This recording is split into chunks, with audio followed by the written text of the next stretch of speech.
Welcome to the Zen Studies Podcast.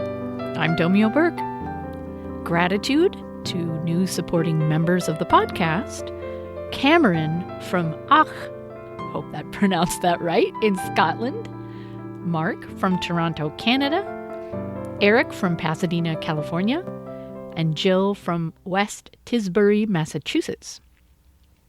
Couldn't do this without you.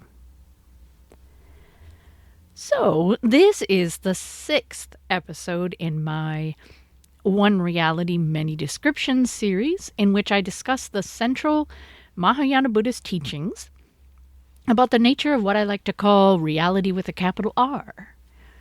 In the last episode, I started my discussion of the Two Truths teaching and described each side of the two truths, which I call the dependent and independent dimensions of reality. So be sure to listen to or read that episode first if you haven't already, because I'm going to skip any repetition or introduction and just pick up where I left off. So, I'm going to discuss the temptation to relate to the two truths dualistically. The first half of the Two Truths teachings is this: look beyond the dependent dimension. The reality with a small r you have always assumed is the full extent of the world. Awaken to the independent dimension, along which emptiness, suchness, and Buddha nature can become clear. And this kind of awakening isn't easy, so this first part of the Two Truths teaching may seem primary for a long time. However, the second half of the Two Truths teaching is just as important. Dependent and independent, relative and absolute, are simply two dimensions of the same reality. The two truths are interdependent, like two sides of a coin. You can't have one without the other. Unfortunately, our minds are inherently dualistic, and it's difficult for us to hold awareness of the dependent and independent dimensions simultaneously, especially if we've only recently gained a personal, direct experience of the independent dimension. When we first awaken to it, the independent dimension seems very separate and elusive. A transcendent place we're able to go in deep meditation or experience only at certain peak moments in our life. At moments, awareness of it can provide us with strength and perspective and solace. But most of the time, we feel stuck in the dependent dimension. Dependent and independent can seem like two very separate truths. When people perceive them this way, they're inclined to speak about, quote-unquote, the absolute as some kind of separate and superior realm to which spiritual adepts are able to escape, where they can operate without being confused and troubled by the relative realm.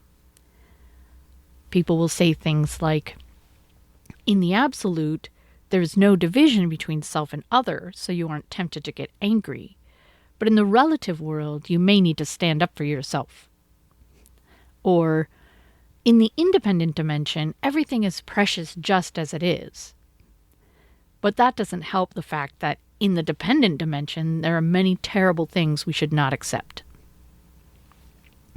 So statements like these suggest there are two separate parallel realities that stand in contradiction to each other, which is not the case. Our tendency to relate to the two truths dualistically is why I've chosen to use the terms dependent dimension and independent dimension of reality. The truths of the dependent and independent dimensions are simultaneously true and do not in any way obstruct one another. Just as spatially, you can't have height or width without some depth.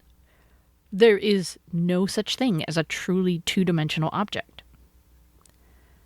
The dependent and independent dimensions of reality are simply two aspects of the same thing. You can't inhabit only one dimension. After all, if somebody observes that a building is tall, you don't object saying, "No, it's not, it's wide." Similarly, reality, with a capital R, is a seamless whole that is precious and luminous just as it is, and the world is full of suffering to which we must respond if we want to be fully alive. Because of our struggle to reconcile the dependent and independent dimensions, Zen has created many different pairs of terms to point toward the ways the two truths manifest in our experience. I've created a chart of such terms, which you can access on the Zen Studies podcast website. I call it the two aspects or sides of reality from a Chan or Zen perspective. Each pair in the list reflects the two truths teaching, but explores a slightly different aspect of it. I'll just share a few here in addition to my dependent dimension and independent dimension terms. The original Chinese terms for the two truths were, and I'm sure my pronunciation is poor here, but shi, meaning contingent, and li, essential. The most commonly used English terms are, as I've been saying, relative and absolute. Relative, meaning the aspect of reality in which each and everything is identified and defined by relative positions and qualities. And absolute, referring to the aspect of reality in which each and everything is part of a seamless whole. In the pair phenomena and principle, phenomena refers to all that manifests and happens in the universe. And principle is the truth or reality underlying or manifesting through phenomena.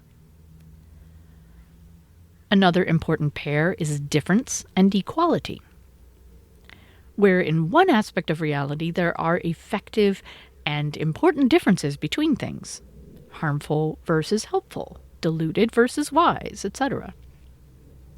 While equality refers to the way in which all things are marked by emptiness and unity in exactly the same way. So my chart includes and defines a dozen pairs in all, and there are more than that. You'll probably find many of them familiar if you've done much Zen study, and it may help you to connect the pairs of terms to the two truths teaching. It's not by chance that Zen uses so many pairs of apparent opposites to convey the two truths teaching. While awakening to the omnipresent independent dimension is our first challenge, for a very long time thereafter, we are tasked with coming to terms with the apparent dualism and contradiction of the two truths, however they are manifesting. We get a glimpse of emptiness, for example, but then feel constrained by our very real and recalcitrant bodies and minds.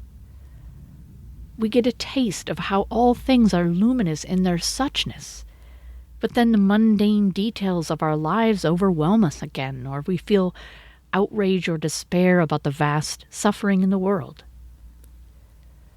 We gain a new level of intimacy with the way in which all existence is one seamless whole.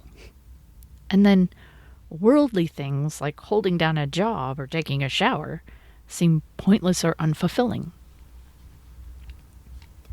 Fully understanding the two truths means to recognize the inherent tension between the dependent and independent dimensions of reality and learn to accept it, live with it, become familiar with it, and then use it. Sometimes the two sides are likened to 2 feet in walking. This happens in the classic Zen text, Harmony of Difference and Sameness. Walking requires the 2 feet to be separate, to push off of each other, even to destabilize each other. Without the tension between the feet, there would be no walking, as we usually think of it. Similarly, reality with a capital R has to have 2 dimensions to be the wonder that it is.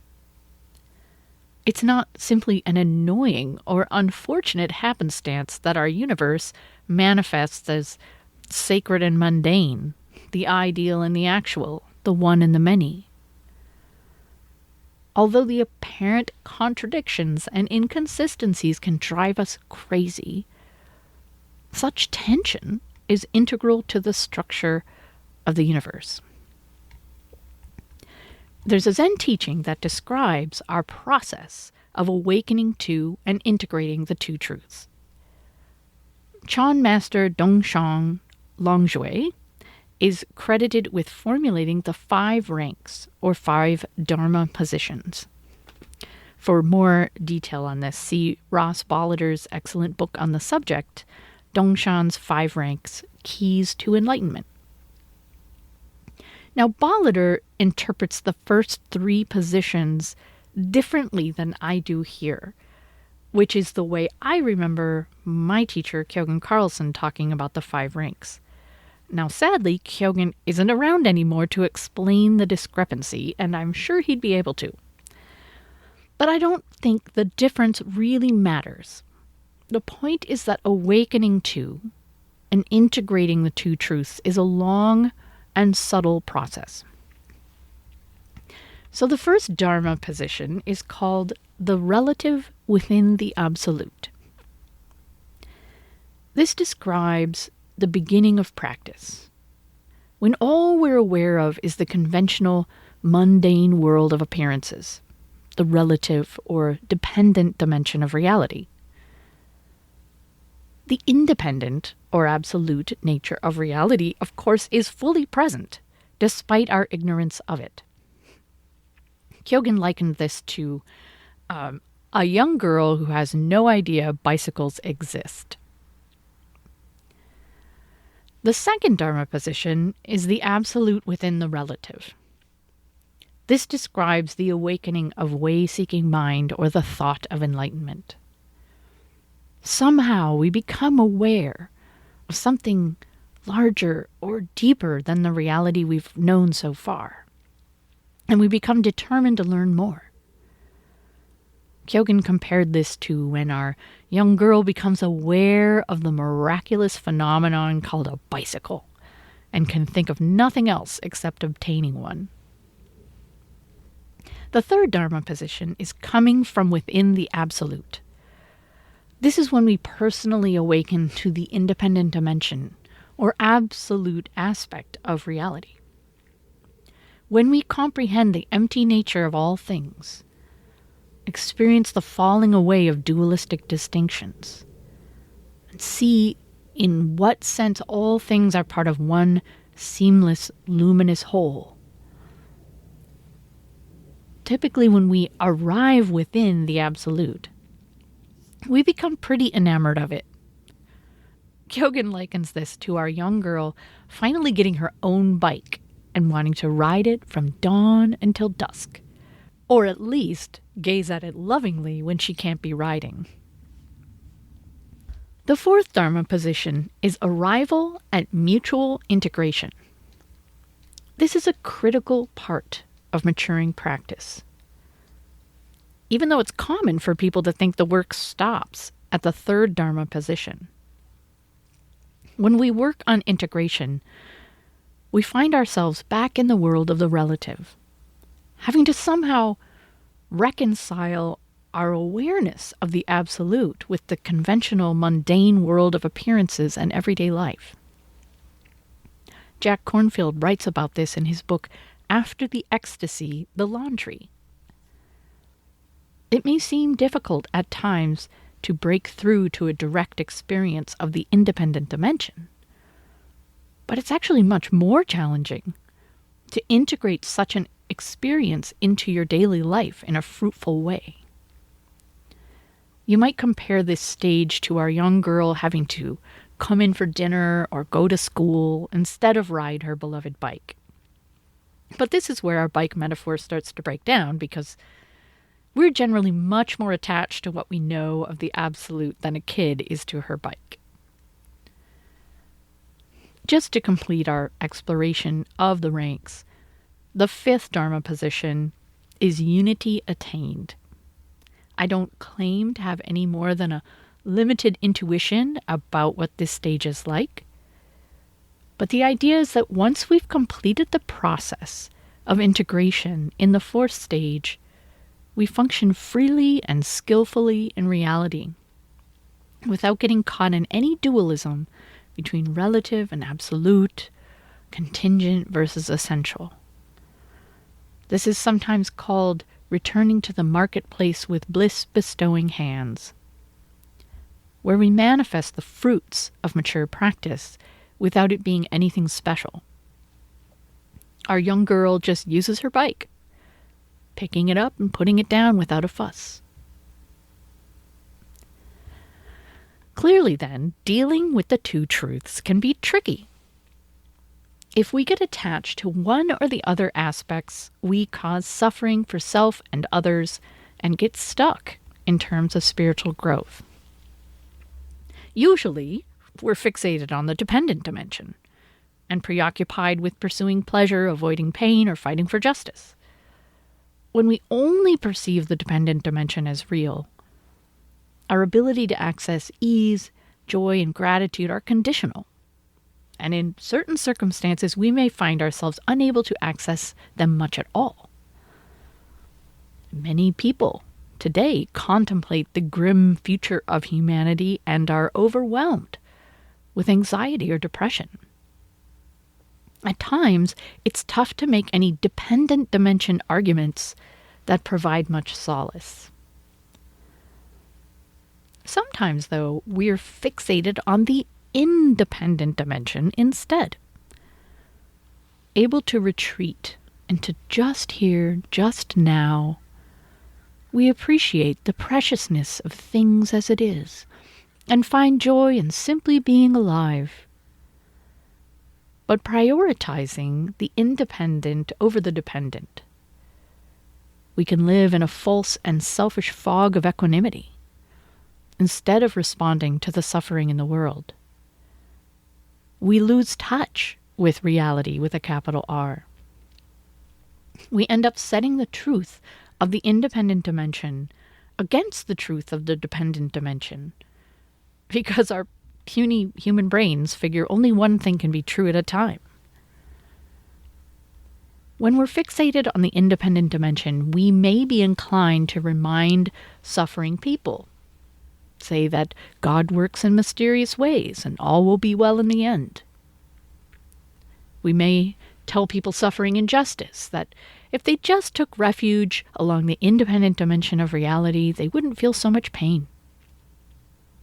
We can justify our own lack of action to bring about positive change in the world by pointing to the fact that things as it is already perfect and complete. We can hide out in our spiritual refuge, carefully limiting our perceptions to just this, just here, where there are no problems. It's essential, if we want to progress in our practice and live as a bodhisattva, that we never pit the dependent and independent dimensions against each other. Each dimension may seem to invite us to draw very different conclusions about our existence, but real freedom comes from awakening to how the two truths apply simultaneously every single moment. until we get a sense of this radical non-duality, our understanding of the nature of both the relative and the absolute is limited. Reality with a capital R excludes nothing, including the dependent dimension and all of its struggles, including difference and equality, myriad phenomena, and oneness. Cultivating a personal experience of this radical non-duality is the work of the fourth Dharma position, arrival at mutual integration. This is where the rubber meets the road, so to speak, where we learn to manifest and apply what we have learned of both the dependent and independent dimensions as we live our lives, where we strive to see both dimensions at the same time, or at least live with a vibrant sense of the close proximity of the independent dimension whenever the dependent dimension seems most salient, and vice versa. Ultimately, we hope to meet a multi-dimensional reality with a capital R on its own terms, without dividing it in two. This relieves that angst that's created when we've become familiar with the absolute, but it still feels separate from the daily activities of our human life, loving, working, and practicing. In ancient times, Zen masters called this chopping wood and carrying water. Today we would say grocery shopping and commuting. Despite all this talk about radical non-duality, however, you might get a sense that the independent dimension is greater than or superior to the dependent dimension. Awakening to the independent dimension is sometimes described as realizing life is as a dream. It's important to remember that this is not about the absolute somehow devaluing or negating the relative. It's about the fact that awakening to part of the two truths we've been missing changes the way we view everything. When we're fixated on the dependent dimension, we make a host of assumptions about ourselves and the world and our place in it. We take everything seriously and personally, casting ourselves as the protagonist in the drama of our life. When we awaken to the independent dimension, it can allow us, at least at times, to hold a larger perspective, to wake up from the self-centered dream and notice the seamless reality of which we are an integral part. How does the two truths teaching relate to the other descriptions of reality with a capital R? I don't recommend trying too hard to correlate, match, or equate the dependent and independent dimensions with emptiness, suchness, Buddha nature, or the other descriptions of reality. It's not that emptiness is the same thing as the independent dimension, or that awakening to the absolute is the same thing as seeing your Buddha nature. Remember, all these teachings are pointing to a different aspect of reality with a capital R. Because there's only one reality, the descriptions are not mutually exclusive. And because they emphasize different things, they're not directly correlated. The two truths teaching points specifically to the strange and sometimes awkward way we experience reality as having two apparently opposing aspects, and to the importance of becoming familiar with how both aspects are integral to the structure of the universe and therefore mutually dependent. In conclusion, it's essential to remember that appreciation of the independent dimension alone is not full comprehension of the nature of reality. Full comprehension means learning how the dependent and independent dimensions interpenetrate, how they are both always present, and what it means to live a human life while honoring both. Everything is okay, and everything is definitely not okay. If we can hold both truths at the same time, we will respond generously and compassionately to the world, but also have the strength to sustain our activities and the perspective to allow us to appreciate our lives. So that's it for today. I will be back in a week or two with another episode. I hope you'll tune in. Thanks for listening.